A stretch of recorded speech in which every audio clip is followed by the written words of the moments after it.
Bonsoir les in, bonsoir les uns, moi c'est Valentin Després, je me réjouis de vous retrouver pour cette 3e émission Demain le Monde. Si l'actualité vous déprime, que vous avez l'impression que la planète brûle et que la plupart des gens détournent les yeux, si vous trouvez ça anormal que les plus grandes fortunes de ce monde captent toujours plus de richesses alors que la pauvreté monte en flèche, et si vous pensez malgré tout qu'essayer de lutter à votre échelle contre ces fléaux ça a du sens, alors j'ai une bonne nouvelle pour vous, vous êtes au bon endroit parce qu'ici on ne se résigne pas. Demain le Monde c'est votre nouvelle émission consacrée à l'écologie et à la justice sociale.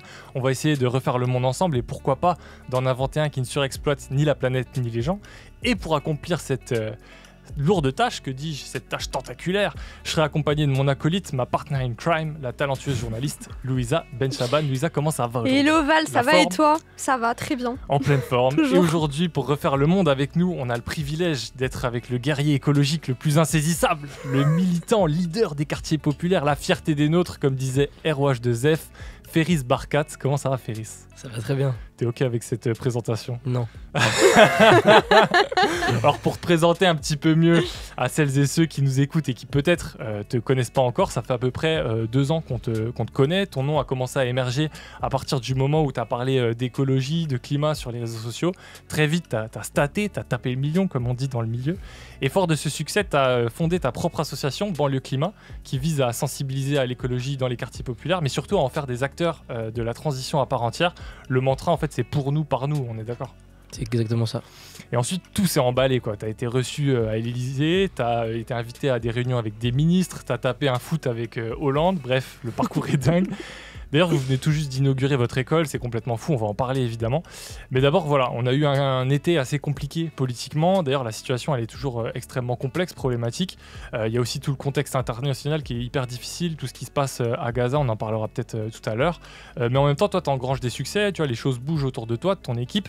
Tu es dans quelle énergie en ce moment? Est-ce que tu arrives à célébrer un peu ce qui se passe autour de toi? Non, comme tu as dit, je pense que c'est compliqué de célébrer avec ce qui se passe vraiment partout dans le monde. Donc c'est toujours assez paradoxal et schizophrénique de se dire nous on avance et en même temps il y a plein de choses sur lesquelles on recule. Donc c'est un peu égoïste. Parfois on a célébré il n'y a pas longtemps parce qu'on a ouvert notre première école à Saint-Ouen et c'était une victoire de ouf parce que ça fait 2 ans qu'on galère, 2 ans qu'on n'a pas forcément de lieu, 2 ans que l'éco-biologie populaire ne s'incarne nulle part. Et là avoir un lieu pour nous, pour que les jeunes de toute la France puissent en profiter, c'était magnifique.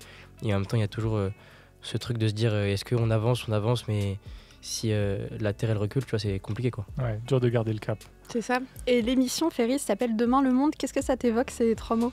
Waouh. Ça m'évoque, je pense que si demain on peut encore parler de faire monde ensemble, tu vois, c'est qu'il y a de l'espoir, c'est que c'est positif.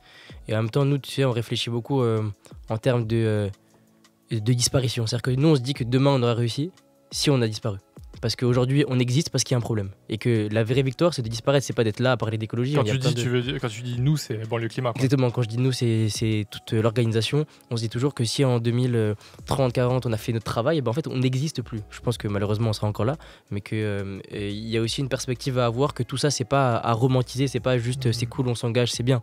C'est qu'il y a des gens qui, littéralement, des années de vie qu'on perd, quand on parle de santé, de pollution, de climat, de pénibilité au travail, de toutes ces questions-là.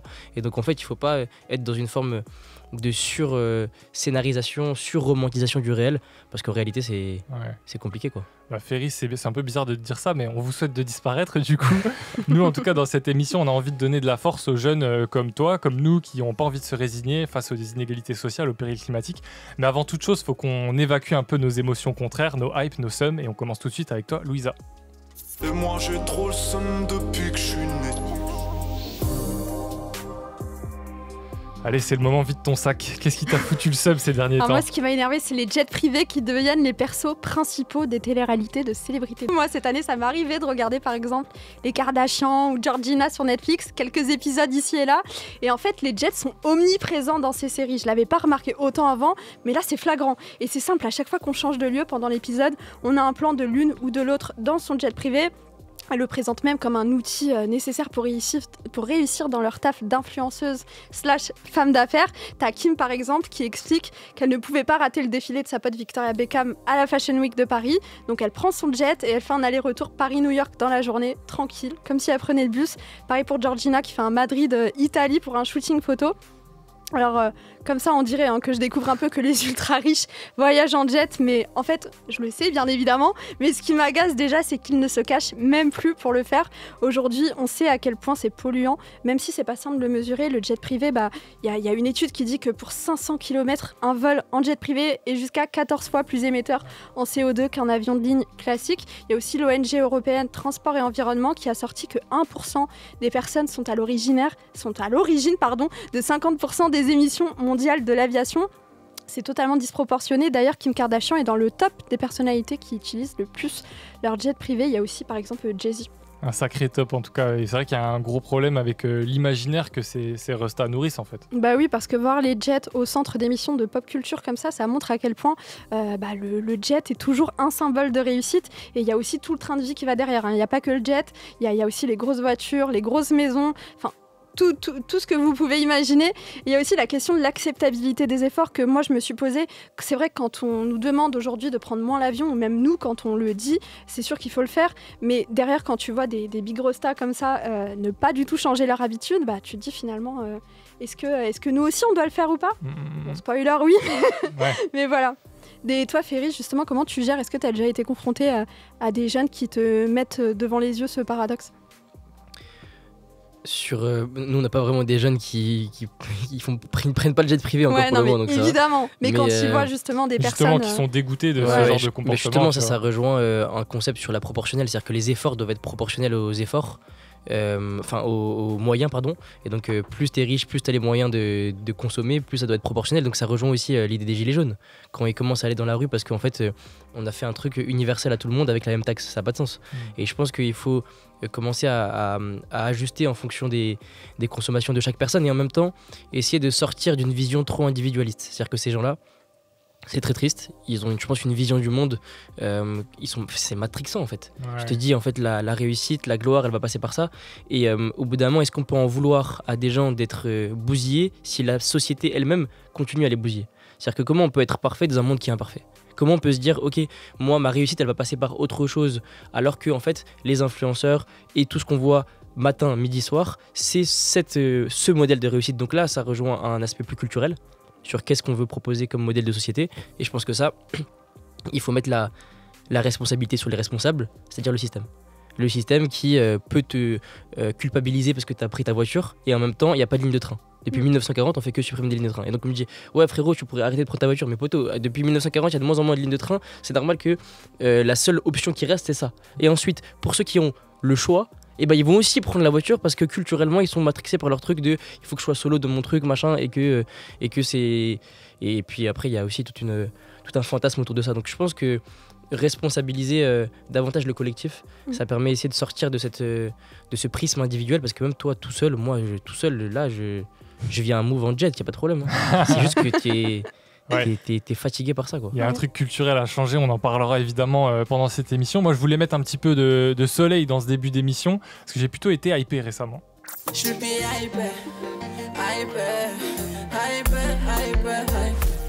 Moi, ma hype, c'est une petite story time. Cet été, je voulais partir en vacances sans avion. Il y a 2 ans, j'avais été à New York en avion. Alors, pour plus que quelques jours, hein, je ne m'appelle pas Kim Kardashian. Mais depuis, je me suis beaucoup renseigné sur l'écologie. Je me suis rendu compte qu'un aller-retour Paris-New York, en fait, ça flinguait les objectifs qu'il faudrait atteindre en 2050 si on veut limiter le réchauffement à plus 1,5 degré. Donc, en fait, je regardais à comment prendre des trains de nuit, comment partir peut-être en bus, etc. Et quand j'allais dans le métro, je voyais toutes ces pubs pour des compagnies low cost qui proposaient d'aller dans des destinations exotiques. Et je me disais, compliqué quand même d'inciter les gens à arrêter de prendre l'avion alors que c'est si accessible et si peu cher. Figurez-vous qu'à La Haye, aux Pays-Bas, ils ont décidé d'interdire non seulement la pub pour les vacances en avion, mais aussi pour les croisières, les voitures à essence. Et en gros, l'argumentaire, c'est ça. Il serait illogique et intenable d'accepter la publicité d'une industrie qui cause des dégâts aussi évidents à notre planète et à ses habitants. Ça, c'est ce qu'a dit une élue du parti qui est à l'initiative de cette idée à La Haye. Eux, ils sont hyper ambitieux, ils veulent être neutres en carbone d'ici 2030, contre 2050 pour le reste du pays et aussi pour la France. Donc voilà, c'est un truc qui m'a carrément hypé. Je me dis que si déjà on arrête de faire de la publicité pour ce genre de produit, on arrête un peu de façonner les imaginaires, notamment dans l'espace public. D'ailleurs, il y a d'autres villes qui pourraient suivre cet exemple. Ça a été étudié à Toronto, au Canada, mais aussi à Graz, donc, qui est la 2e ville la plus peuplée d'Autriche. Toi, Ferry, on est d'accord, ce genre de publicité, on ne veut plus les voir en fait. Ouais, mais déjà le concept même de la publicité, c'est une dinguerie, tu vois. Quand tu vois comment ça s'est créé, Édouard Bernays et tous ces gens qui ont commencé à réfléchir à comment on peut façonner l'esprit humain, notamment à l'époque, ça a beaucoup servi à l'industrie du tabac, qui a fait des ravages en mode fumer c'est bien, et puis des études qui étaient en train d'être créées pour expliquer qu'il n'y a pas que ça qui cause le cancer, et donc ça mettait un peu le doute. Donc en fait, la publicité, elle s'est toujours alliée avec l'industrie. Elle s'est toujours alliée avec le capital et donc avec ceux qui produisent les asservissements et les oppressions. Et donc je pense qu'effectivement, la réflexion de cet élu, elle est totalement logique en mode ouais, tu fais une pub pour un truc qui cause des problèmes et ça devrait être ça la norme, ça devrait être ça la grille de lecture. Est-ce que ce que je suis en train de produire, ce que je suis en train de proposer va causer du tort? Sauf que je pense qu'il y a eu un retournement de notre modernité de se dire oui mais le confort, et puis il y a eu des mots qui ont été travestis, et aujourd'hui ce confort là qui te permet d'avoir tout très vite, liberté, exactement, le mot liberté il est incroyable. Alors là c'est fou, c'est qu'en fait on a fait croire à un degré de liberté énorme et après on se dit mais non ça c'est pas possible, il y a des limites physiques. C'est-à-dire que là tu veux avoir l'iPhone 43, tu ne peux pas, il n'y a pas assez de cobalt frérot. Et les gens disent mais non mais c'est dommage, c'est ça, c'est dommage. Mais poto, il y a plein de trucs que j'aimerais bien faire et je peux pas les faire. Sauf que ça on a grandi dans un imaginaire à la base un peu bousillé. C'est pour ça qu'il faut je pense à la fois miser sur les générations qui arrivent parce que malheureusement elles vont être encore plus fracassées avec TikTok machin et trucs très vite, et en même temps essayer de faire un travail sur l'éducation parce que c'est dans 20 ans, même moi je pense qu'on est tous trixma par ça, tu vois. On a tous ce truc de liberté qu'on va avoir du mal à nous enlever parce qu'on nous a fait croire que c'était illimité. Ouais, il y a un truc à déconstruire. En tout cas, maintenant qu'on a vidé nos sacs, je pense qu'on peut commencer à parler de tes combats, Ferris. Alors certains t'ont décrit comme un influenceur vert. Ici, on préfère dire que tu es un jeune qui s'est levé contre l'indifférence et la négligence dans les quartiers populaires, qui se bat aussi contre le péril climatique. Et justement, est-ce que tu peux nous raconter un peu le point de départ, comment tout ce combat a commencé? Il y a eu un point de départ qui n'était pas vraiment voulu parce que j'ai eu une prise de conscience quand ma mère est tombée malade. Et en même temps, j'étais à Londres à la base, en train de faire mes études en philo. Et j'ai eu beaucoup de chance, moi, d'arriver à Londres, d'avoir des profs qui m'ont beaucoup soutenu, d'avoir des gens qui ont eu confiance en moi et qui, à un moment donné, dans leur vie, m'ont regardé et m'ont dit t'es capable de faire un truc, tu vois. Et je dis souvent qu'une prof d'histoire au collège m'a dit que j'étais quelqu'un de bien avant que je le devienne. Et que ce soit vrai ou pas, c'est pas ça la question. Elle m'a regardé, elle m'a dit ouais, toi tu peux faire un truc. Et là, d'un coup, t'es obligé d'être à la hauteur de ce regard-là. Et donc ça a commencé comme ça. Tu te dis ah ouais, je peux faire des trucs. Au lycée, je commençais un peu à m'engager parce que mon père est ouvrier. Et je faisais des rencontres entre députés et ouvriers. Ensuite, j'avance, je vais à Londres. Et puis ma mère tombe malade. Et là, je rencontre Abdelali El Badawi, Sana Saitouli, Sefiu, l'ancien rappeur Youssef. Et on s'est réunis autour d'une question qui était la question de la santé, qui était très palpable en termes de conséquences délétères écologiques. Tu vois que le logement, l'alimentation, la pollution, toutes ces questions-là, les déserts médicaux, toutes ces questions-là, on est plus exposé quand on est plus précaire, quand on est en banlieue. Et donc, tu pouvais l'observer directement sur ton entourage, en fait. C'est ça. Et en même temps, moi, j'étais très en colère à cette époque-là. J'étais vraiment énervé contre tout le monde. Fallait pas me croiser. J'étais juste chiant. Je matrixais tout le monde. J'ai une anecdote où un jour, je croise un grand photographe à un dîner. Et c'était le tout début, j'avais fait le collège citoyen de France qui est une formation pour amener des gens qui ont des projets à la politique, et je croise un photographe et je le rends fou pendant 3 heures, et lui il était gentil, mesquin, il m'a écouté et tout. toute la table était partie, c'est une table en rond, tu vois, toute la table était partie comme dans les films, il restait plus que moi et lui. Mais pourquoi tu l'as embrouillé? Je l'embrouillais pas, je lui expliquais ma vision des trucs, tu vois. Et lui en plus il était trop gentil, il m'écoutait, il était super intéressé par ce que je racontais, et du coup on est parti, et le permafrost et l'effondrement, qui me raconte ce qui se passe et tout machin, et je suis parti loin. Et je m'en souviens qu'à ce moment-là j'étais très en colère, tu vois, contre tout, et j'ai rencontré des gens qui m'ont fait beaucoup confiance très vite, et on a monté Banlieue Climat ensemble, donc avec les 3 autres cofondateurs. On a commencé à faire des formations à Strasbourg, à Cergy, à Bagnolet, à Grigny, partout en France.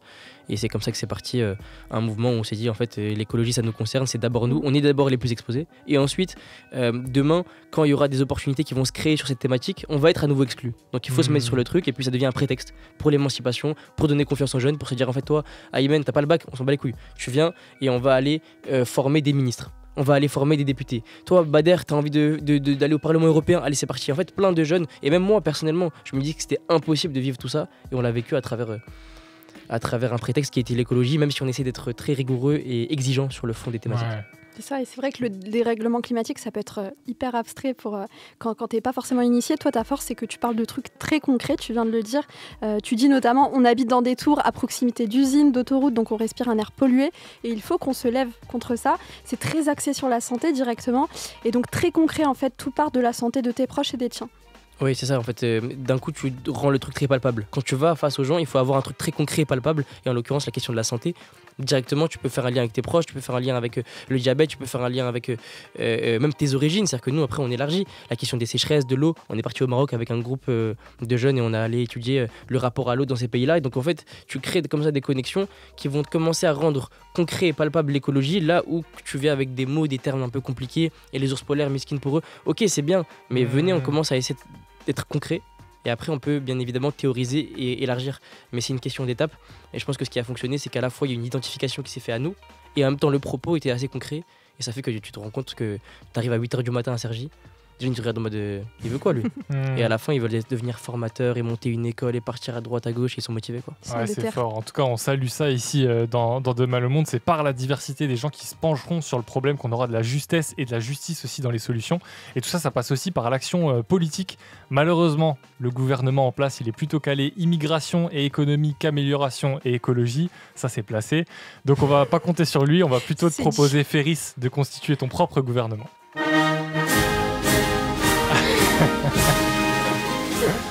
Ferris Barkat, après avoir été reçu à l'Elysée, à Matignon, finalement, Emmanuel Macron se dit que le plus simple, c'est peut-être encore de te nommer Premier ministre. Tu rentres donc officiellement à Matignon. Et nous, on veut savoir qui tu mets dans ton gouvernement, pourquoi. Sauf qu'évidemment, on te rajoute une petite difficulté. T'as pas le droit de citer de figures trop politiques, enfin politiciennes, quoi. Pour commencer, qui tu mets au ministère de la Transition écologique? Je mets Sana Setouli, du coup, qui est cofondatrice avec moi de l'association, parce qu'elle a des combats à la fois féministes, en même temps écologiques, très centrés sur le terrain. Et je pense que c'est ça qui manque, parce que bien évidemment, il y a une décarbonation à faire, mais ça, c'est pas compliqué. Les scientifiques ont déjà fait ce chemin-là. Ouais, il y a des solutions. C'est ça, ils sont là, elles sont très propres. Et elles sont, il faut les mettre en place. Par contre, est-ce qu'on va considérer comme étant de l'écologie le fait qu'à Marseille, à la cité Herbel, il y a l'eau qui est polluée et il y a Jamila Aouache depuis 2011 qui se bat? Est-ce qu'on va considérer ça comme de l'écologie? Est-ce qu'on va considérer tous les enjeux sanitaires comme étant aussi écologiques? Ça, c'est moins sûr. Et donc, je pense qu'il faut des gens qui comprennent. Qui conjuguent ces deux aspects. C'est ça, ouais. exactement. Ton ministre de la Santé.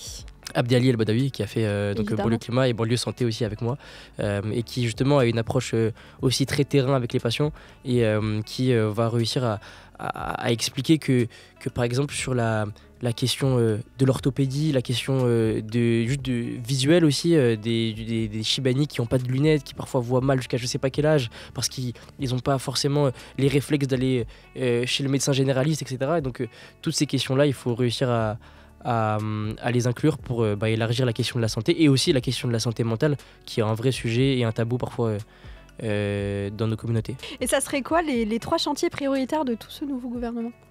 Les 3 chantiers, justement, en fait, ça va être ça. Ça veut dire d'abord essayer d'avoir plus de représentation. Ça veut dire que ce qui est intéressant avec votre question, c'est que je peux venir en groupe. Si la question, ça avait été si moi j'ai un poste. Président, c'est pour ça qu'on t'a mis Premier ministre. si la question c'est si j'avais un poste, quelles mesures faudrait faire, ça n'a pas de sens. Ouais. Parce qu'en fait, il y a une table et on rajoute une chaise à la table. Nous, le but, c'est qu'on récupère la table. Et donc, en fait, l'idée, c'est de dire si on y va en groupe, si on y va avec l'entourage, on va pouvoir être en mesure d'avoir un rapport de force et de dire écoutez, là, il faut commencer à éviter de repenser il faut repenser le franc CFA et en même temps voir l'impact de la France avec l'Afrique, et en même temps, sur le terrain, réussir à essayer de faire de la mixité sociale, mais correctement en partant des gens. Et donc en fait tous ces chantiers là on va pouvoir les avoir, mais précisément parce qu'on est beaucoup et plusieurs. Et ça, je pense que c'est parfois un écueil qu'on fait, c'est que on se dit que on a un peu de hype ou quoi, on y va tout seul et ça va marcher, et généralement on se fait récupérer très vite. Ça se fait avec la force du collectif. Écoute Ferris, on attend impatiemment ta nomination au poste de Premier ministre. Alors si vous arrivez en cours de route, sachez que vous écoutez Demain le Monde, la nouvelle émission Move dans laquelle on refait le monde et où on essaye humblement d'en inventer un qui ne surexploite ni les gens ni la planète. Je suis toujours avec ma copilote Louisa Benchaban, et aujourd'hui pour cette 3e émission spéciale, on est avec Ferris Barkat. Ferris, on le disait tout à l'heure, tu es le cofondateur de Banlieue Climat, donc une asso qui dispense des formations sur l'écologie. Et ce qui est cool avec Banlieue Climat, c'est que vous parlez de questions environnementales avec une approche très sociale. D'ailleurs, là, il y a une très grosse actu. J'imagine que tu en es assez fier. Vous avez ouvert votre propre école à Saint-Ouen. Et j'ai lu que votre but, c'était d'ouvrir une formation diplômante de niveau Bac+2 ou Bac+3. Pour l'instant, vous allez expérimenter un peu. Est-ce que tu peux nous dire pour l'instant ce que vous allez faire dans cette école?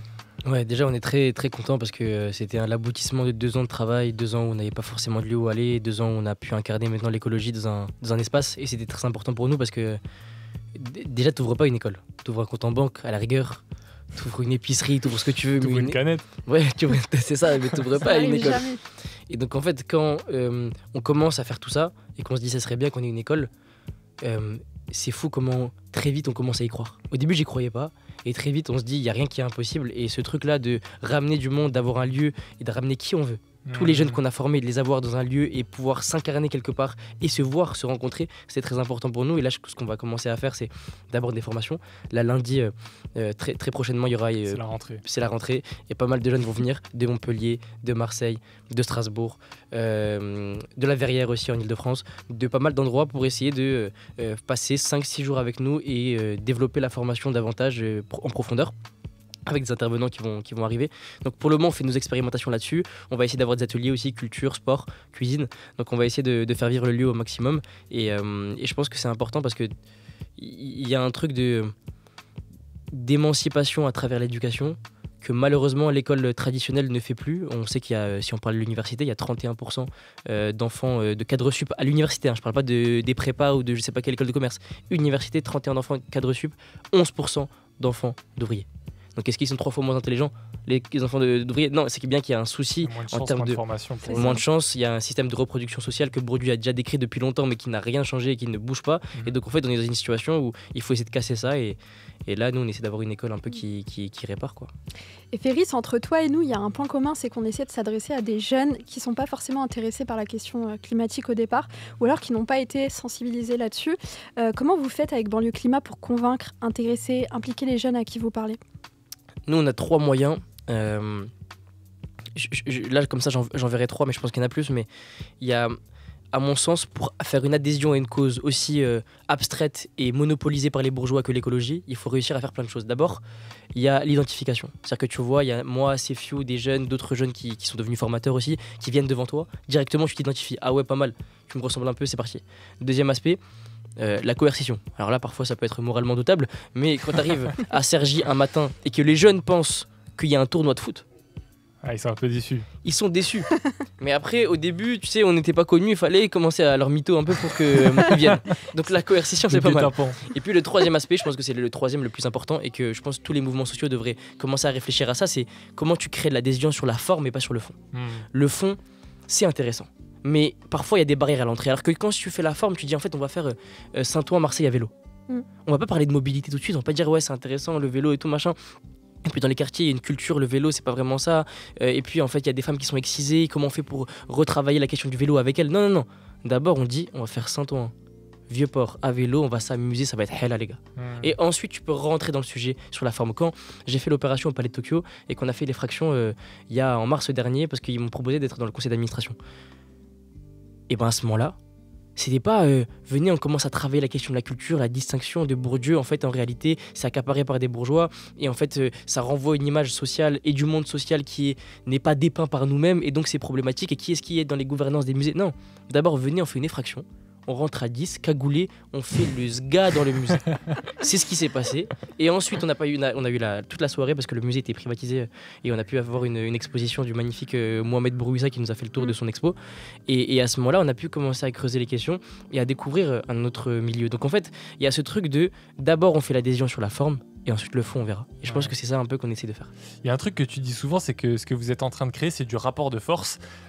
Qu'est-ce que ça veut dire exactement? Parce que est-ce que ça veut dire que tout pourra pas se faire avec des petits ateliers mignons sur le recyclage et puis sur la lessive bio? C'est ça que t'as tout compris, frérot. C'est que je pense qu'il y a une volonté parfois dans le mouvement social d'essayer d'euphémiser ce qu'on est en train de faire, d'être dans la réaction. Ça veut dire qu'il y a une mesure que tu veux pas, donc on va dire non.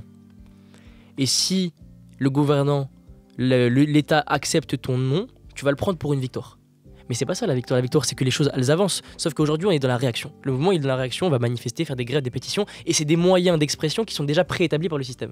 Alors que si on vient avec une forme d'action un peu plus directe ou créative, c'est-à-dire venez, on fait une école, venez, on fait une formation, venez, on fait... Ça implique parfois des compromis avec l'institution qui peuvent être critiquables. Et nous, quand on fait le partenariat avec le ministère de l'Enseignement supérieur, on peut nous critiquer pour ça. Mais en même temps, on veut avoir un diplôme, une légitimité pour les jeunes. Et donc, en fait, créer des actions un peu plus directes et donc un rapport de force, ça implique de venir en nombre, ça implique quand Libération nous appelle pour dire venez, on fait un événement. Non, on va le co-construire avec vous. C'est pas juste on est invité. Quand le Palais de Tokyo m'invite, on va faire selon comme on a envie de le faire. Et quand il y a eu les élections législatives dernières, on est allé avec un groupe. Là, je l'ai plus pris sur ma responsabilité à moi au cas où il y avait des problèmes après légaux ou quoi, ou judiciaires. Mais on a fait cette projection sur l'Assemblée nationale, c'était illégal, c'était magnifique. La police est venue en 2 minutes, mais en même temps, fallait être dans une forme de confrontation, et il ne faut pas avoir peur de ça, parce qu'au bout d'un moment, le système est déjà en confrontation avec nous. Et si nous, on se contente d'être dans la réaction et d'être en mode ouais, tranquille, ça marche, je ferai une pétition, en fait, là, c'est les signatures. Les signatures, ouais, c'est ça que je veux. Non, parce qu'en fait, c'est trop prévisible, et il faut créer la surprise. Et créer la surprise, parfois, ça implique de l'action un peu plus directe, ou en tout cas, avoir un pas à la fois dans l'institution. Notre marraine, c'est Laurence Tubiana, une diplomate très reconnue, incroyable, et en même temps, être en mesure d'avoir un propos radical et de le tenir ensemble. Et demain, le monde, ça continue avec des invités luxueux toute la semaine. Lundi, on était avec MC Danse pour le climat, mardi avec Sumboy. Vous pouvez d'ailleurs réécouter les émissions sur l'application Radio France, sur vos plateformes de streaming et le replay vidéo et sur YouTube. Et ce soir, on continue de refaire le monde avec Ferris Barkat. Mais avant de reprendre la discussion, on voulait aussi donner la parole à d'autres personnalités, d'autres figures du combat pour l'écologie, pour préserver l'habitabilité de notre planète tout simplement. On voulait aussi tendre le micro à des gens qui sont un peu moins exposés, un peu moins sous le feu des projecteurs, mais qui changent aussi les choses à leur niveau dans leur secteur. C'est à l'heure d'écouter notre bifurqueur du jour. Vous n'êtes pas les seuls à trouver qu'il y a quelque chose qui cloche. Nous avons décidé de chercher d'autres voies, de construire nos propres chemins. Vous pouvez bifurquer maintenant. Ne nous appelle-t-on pas les bifurqueurs ? Et Louisa, cette fois-ci, t'as rencontré le sportif, ou plutôt le climathlète Matteo Gabon. Lui, son credo, c'est de réfléchir à la façon dont les sportifs peuvent rester performants sans flinguer la planète. C'est ça, Matteo Gabon, c'est un sprinter sur 100 et 200 mètres qui s'est fixé pour objectif d'être parmi les meilleurs Français dans sa discipline tout en adoptant une attitude plus écolo. Je suis allée le voir à son stade où il s'entraîne à Vincennes. Il raconte qu'il a notamment été sensibilisé au changement climatique lors de ses voyages en Guadeloupe, l'île où vivent ses grands-parents. Je suis antillais, je suis d'origine antillaise, même si j'ai grandi dans le 93 à Noisy-le-Grand. Et le fait d'aller aux Antilles une fois tous les 2-3 ans, ça m'a permis de voir le dérèglement climatique vraiment à l'œil nu. C'est-à-dire que les plages sur lesquelles j'aimais faire la course avec mon père, elles n'avaient plus la même taille. Elles étaient, à cause de la montée des eaux, de plus en plus petites. Il y avait une perte de biodiversité aussi énorme. Il y avait mes grands-parents qui m'appelaient un peu plus souvent parce qu'il y a de plus en plus de cyclones qui ravagent les routes et les ponts près de chez eux. Peu à peu, il fait infuser l'écologie dans tous les aspects de sa vie quotidienne et bien sûr, il le fait dans sa passion, le sport. Il se dit aussi que c'est un moyen de sensibiliser un maximum de personnes à l'écologie. L'industrie du sport est à la fois victime et contributeur du dérèglement climatique. Donc on se disait qu'il fallait faire quelque chose. Ce dont on se rendait compte aussi, c'est dans nos métiers, on parlait toujours aux mêmes personnes, on parlait à des personnes qui étaient convaincues, qui avaient fait de longues études, qui étaient au fait de ces sujets. On l'a vu lors des JO, le sport c'est un moyen incroyable pour s'adresser à tous. Si en 2045 je peux plus faire mon foot de la même manière que je le fais aujourd'hui avec mes futurs enfants, ça peut déclencher quelque chose chez moi. Et le climat, ça affecte déjà sa pratique sportive. Il m'a confié de checker la qualité de l'air en même temps que la météo avant d'aller s'entraîner. Un problème en Île-de-France et près des grands axes routiers globalement. On sait, aujourd'hui, il y a beaucoup d'études qui sortent, surtout en Île-de-France. Il y a eu des fameuses études sur l'échangeur du côté de Bagnolet, où on a des concentrations de particules qui sont énormes. Il y a beaucoup de stades qui sont proches d'ailleurs de cet échangeur, de stades d'athlétisme. Quelles sont les conséquences à long terme de ces microparticules qui sont inhalées ? Parce que quand on fait de l'athlétisme ou du foot ou n'importe quel autre sport, on inhale beaucoup plus, de manière beaucoup plus conséquente que si on avait aucune pratique. Il y a aussi des conséquences qu'il redoute pour le futur. Dans un monde à plus 2, plus 4 degrés, je rappelle qu'on est quand même sur une trajectoire aujourd'hui de plus 3, c'est des canicules à répétition et donc c'est des jours de pratique en moins. C'est aussi, on le voit pour le ski, de la fonte de la neige et une incapacité de pratiquer du ski dans certaines zones. Si vous aimez le foot, peut-être que demain, on va devoir prioriser de l'agriculture plutôt que d'arroser des terrains de foot. Alors Matteo a changé plein de choses dans sa vie, il est notamment devenu végétarien. Tous ces changements, ça affecte ses performances, mais en mieux. J'ai fait les championnats de France Élite, j'ai battu tous mes records et j'ai acheté absolument rien de neuf. Je n'ai consommé aucune protéine animale, pas de viande, pas de poisson. Et donc mon objectif, c'est tout simplement de prouver que c'est à la fois possible d'être fort, c'est à la fois possible de s'améliorer sans rentrer dans ce schéma de surconsommation, que ce soit de consommation alimentaire ou de consommation vestimentaire. Et j'essaye de me déplacer le plus que possible en mobilité douce. Alors pour reconnaître Mathéo et les autres sportifs membres des climato-sportifs en compétition, vous pouvez voir qu'ils ont une particularité, c'est une manchette aux couleurs des Warming Stripes, qui sont une représentation visuelle du changement de température mesuré au cours des 100 dernières années. Super. Eh ben, en tout cas, on va continuer de parler de conversion, d'initiative, de se projeter. Vous écoutez toujours Demain le Monde, vous êtes au bon endroit. Demain le Monde avec Valentin et Louisa. Move. Et justement, Féris, on le disait tout à l'heure, toi, tu t'es intéressé à la question de l'écologie par la question de la santé, en te rendant compte notamment que dans les quartiers populaires, on était plus exposé à la pollution. C'est vrai que c'est des endroits qui sont souvent bétonnés, où on a peu accès à la nature finalement. Vu qu'on parle de se projeter, toi, comment tu imagines les quartiers populaires demain? Comment physiquement ils peuvent se transformer? Débétoniser déjà, pour commencer. Puis il y a... je crois que c'était un livre de Cynthia Fleury qui avait parlé des essentiels, ce sur quoi on doit être intransigeant. Et elle parlait du silence, de l'horizon, de la place de la nature aussi, là où tu habites. Et je pense que tous ces essentiels-là, il faut les reprendre et essayer de les travailler.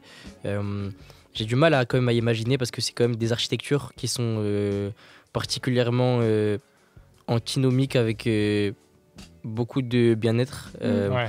Et en même temps, il y a une capacité à connaître tout le monde et à être beaucoup ensemble. Donc ça, je pense qu'il faut le préserver. Tu vois, quand tu vois des villages un peu avec des maisons individuelles où personne ne se connaît, ça n'existe pas. Donc il y a un truc à garder, un truc à enlever. Je pourrais pas vraiment te dire, en vrai. En tout cas, il y a un truc à changer, ça c'est sûr. sûr. Ah, ça c'est sûr, il y a des trucs à changer. Avec Banlieue Climat, tout est allé très vite. Tu as été reçu un peu partout par des figures politiques importantes, notamment des ministres, etc. Est-ce qu'aujourd'hui, tu te poses parfois la question d'aller faire de la politique, de devenir un homme politique? Parce que finalement, on parle beaucoup de représentativité, de manque de diversité, mais est-ce qu'on a besoin justement que des figures comme toi s'y mettent pour que les jeunes, les quartiers populaires, celles et ceux qui croient au changement soient mieux représentés? Alors moi, à titre très personnel, c'est pas quelque chose qui m'intéresse. Je sais d'ailleurs que quand ça parlait un peu des législatives il y a pas longtemps, j'avais répondu moi je suis corruptible. C'est-à-dire que là vous me donnez 15 000 balles, mais là maintenant je me connais ma situation maintenant.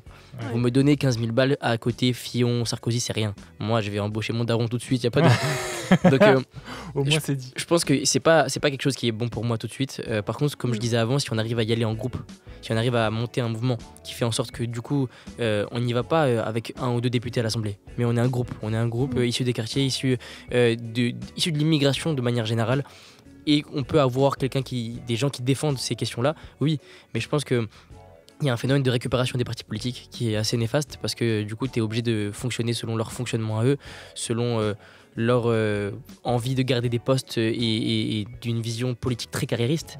Et ça, il faut en sortir, parce qu'en fait je pense même que si je vais au-delà de ça, qu'il faut casser avec cette délégation représentative qu'on a à l'Assemblée. C'est-à-dire qu'en fait on est dans une démocratie représentative, les députés nous représentent, on voit bien qu'ils ne nous représentent absolument pas, donc il faut casser ça et avoir un truc très direct, démocratie directe, pour que localement chacun puisse avoir un lien avec ses députés, avec ses parlementaires, et faire en sorte que la vie vienne du local. Et je pense que déjà localement, je connais beaucoup de gens qui aimeraient s'engager pour eux, pour chez eux, et si on arrive déjà à permettre ça, ce serait un bon début. Ouais, avoir par exemple, je sais pas, des groupes de travail avec des gens qui sont sélectionnés pour un travail donné et qui vont pas forcément être élus sur la durée, mais vraiment pour bosser sur un projet. C'est ça, des conventions, des commissions avec justement plein de quartiers différents. Il y a eu ces réflexions-là, par exemple, qui ont été faites là où il y a toute ma famille à Königshofen à Strasbourg, et il y a eu une réflexion sur un city qu'il fallait refaire. Un city, ça faisait 2 ans qu'il n'était pas refait.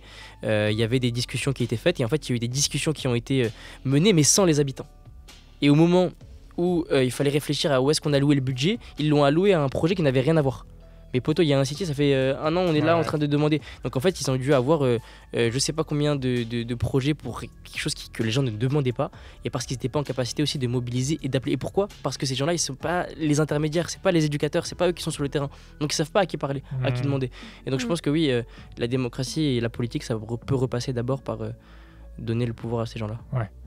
Un petit mot sur la COP29, parce que cette émission, elle a lieu 1 semaine avant le début de la COP, à Bakou, en Azerbaïdjan. Année après année, on voit qu'elles n'engrangent pas tellement de succès.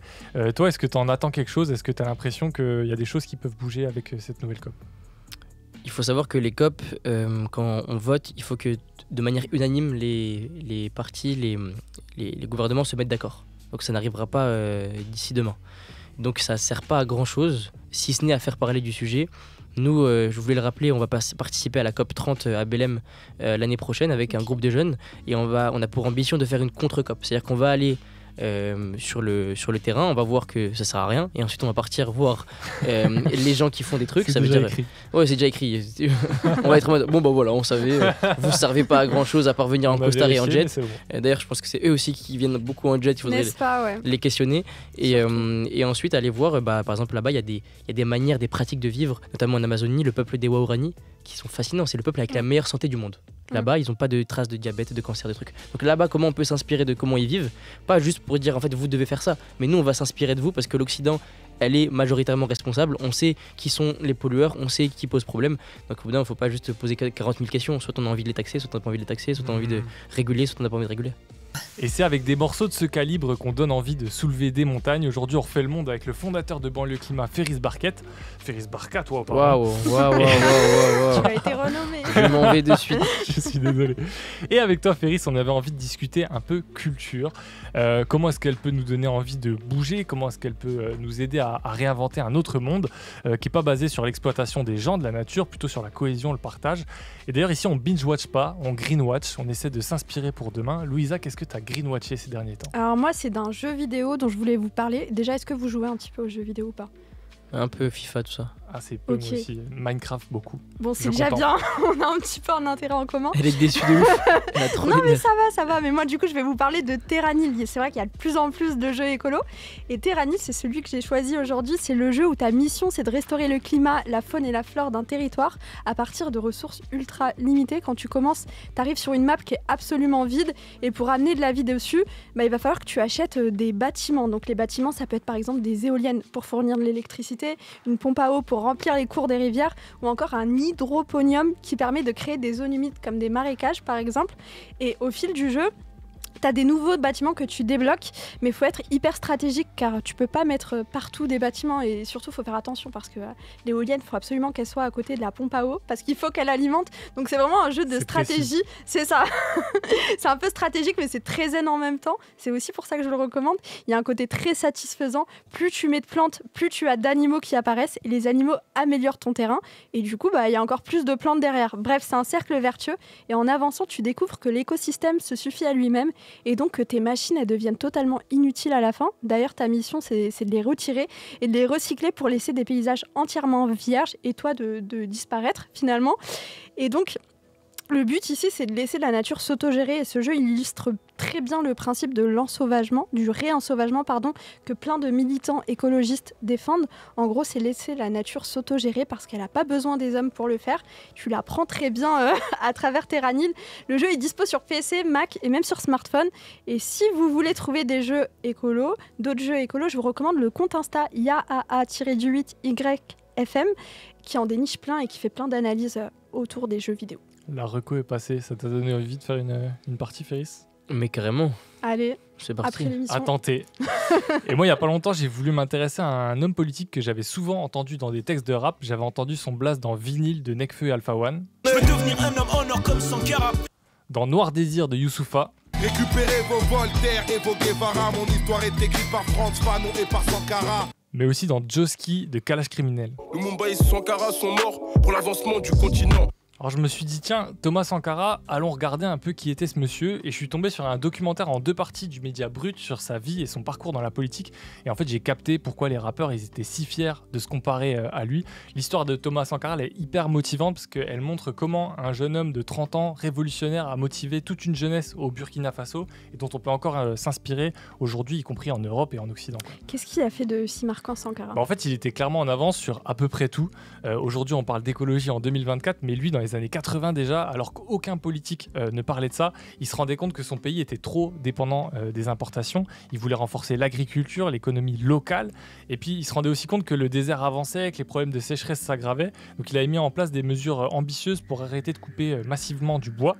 Et très vite, les gens avaient vu des résultats. Il y a des animaux qui étaient partis, qui revenaient, par exemple. Sur le féminisme, pareil, c'était un visionnaire. Il parlait déjà à l'époque de charge mentale des femmes. Il avait même imposé une journée de marché obligatoire pour les hommes pour qu'ils se rendent compte de ce que c'est bosser que de faire les courses pour le foyer. Dans son gouvernement, d'ailleurs, il y avait 5 femmes ministres, alors qu'à l'époque, c'était vraiment pas ça, quoi. Ouais, en fait, c'est un homme qui redonnait confiance dans la politique. Ouais, et puis un homme simple aussi, tu vois, il était opposé à la démesure de certains présidents africains qui se prenaient pour des rois. Lui, il avait imposé à lui et à ses ministres de rouler en Renault R5 et pas dans les Mercedes rutilantes de l'époque.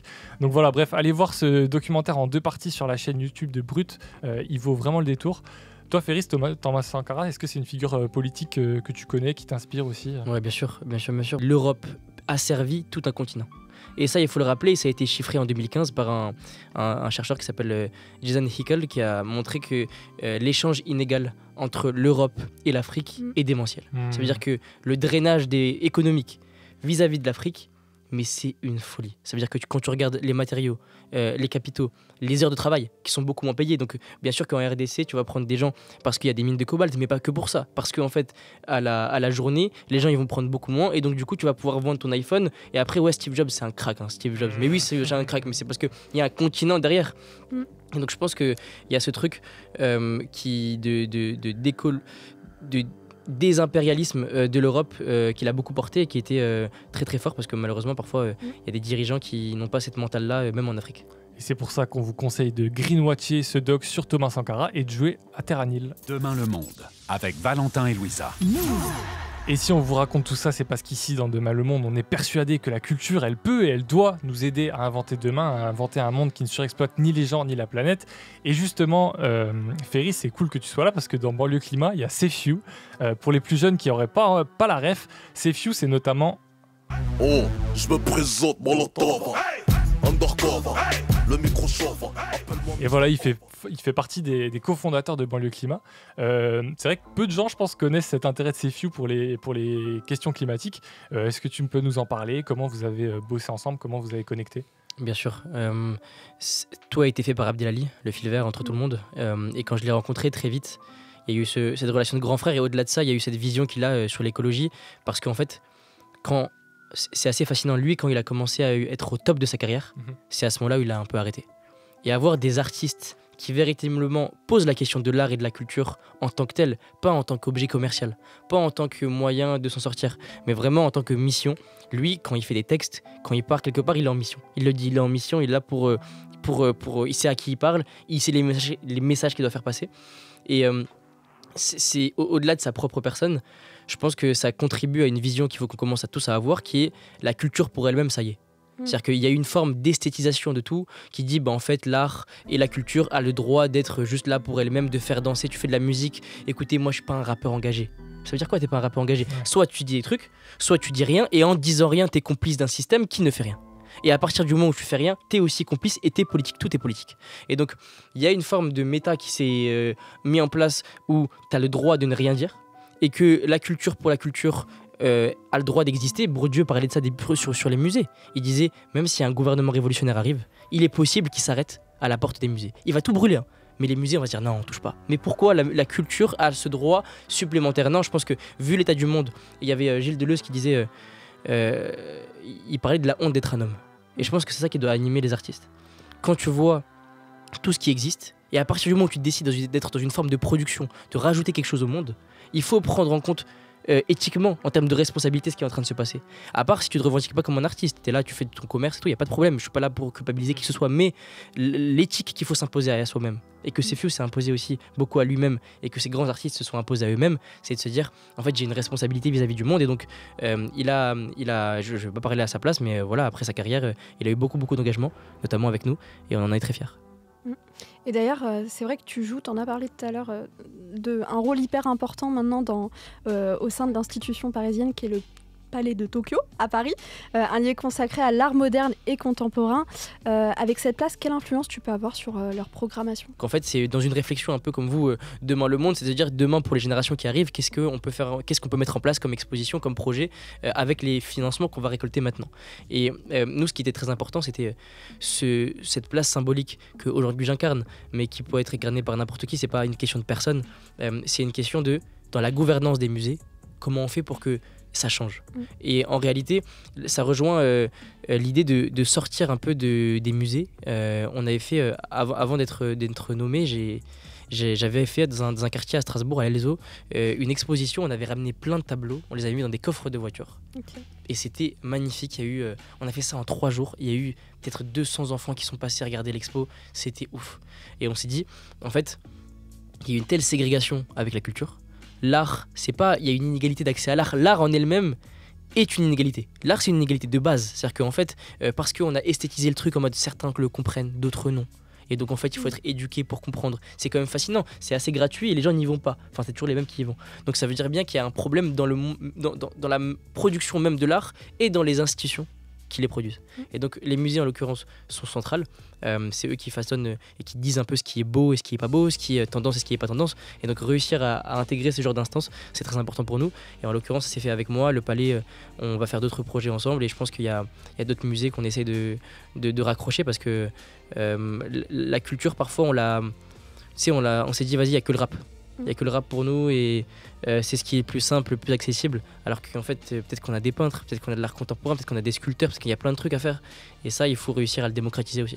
En tout cas, Ferris, tu seras le bienvenu pour revenir nous parler de ces nouveaux projets. Merci beaucoup. Cette émission touche malheureusement à sa fin. Demain, on sera avec Salomé Saké. Je ne sais pas si j'ai encore besoin de la présenter. Journaliste très identifiée sur les questions économiques, environnementales. Elle travaille principalement pour le média indépendant Blast, mais aussi parfois pour Radio France. Là, tout récemment, elle a sorti un livre qui s'appelle Résister, qui traite notamment de l'extrême droite et de ses dangers. Elle sera dans Demain le Monde ce jeudi. Ça va être le feu, tout simplement.